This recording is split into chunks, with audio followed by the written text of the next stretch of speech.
Good evening case. நம்ம இன்னைக்கு இந்த காக்டைல் சிக்கு வாங்கிட்டு வந்தோம். இது வந்து 30 டேஸ் ஆகுதுன்னு சொல்லி சொன்னோம். அப்படி இன்னும் 15 டேஸ்க்கு வந்து கேன் ஃபீடிங் தான் பண்ணணும்னு சொல்லியிருக்காங்க. அதனால் நம்ம செரலாக் எல்லாம் வாங்கிட்டு வந்துட்டோம். சுடுதண்ணி ஆற்றி வச்சுருக்கிறோம். ஒரு ஸ்பூன் செரலாக் எடுத்து வச்சுருக்குறோம்.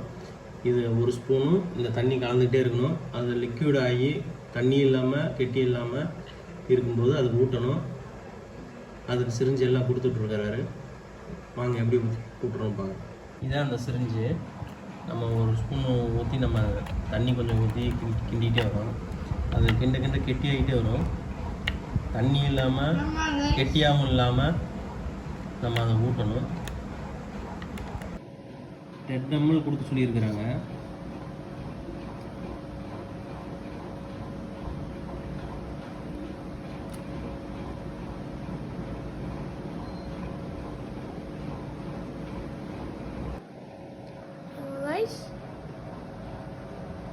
மாலு துப்புறாரு. வேணான்னு டெய்லி இதானே சாப்பிடு. கொஞ்சம் கொஞ்சமாக கொடுக்கணும். மொத்தம் அமைக்கிறோம்னா துப்பிடும். கொஞ்சம் கொஞ்சமாக ப்ரெஷர் போடணும்.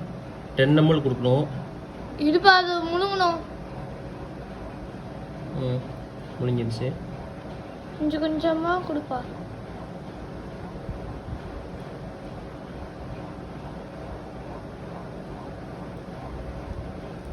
கொஞ்சம் கேப் கொடுப்போம்.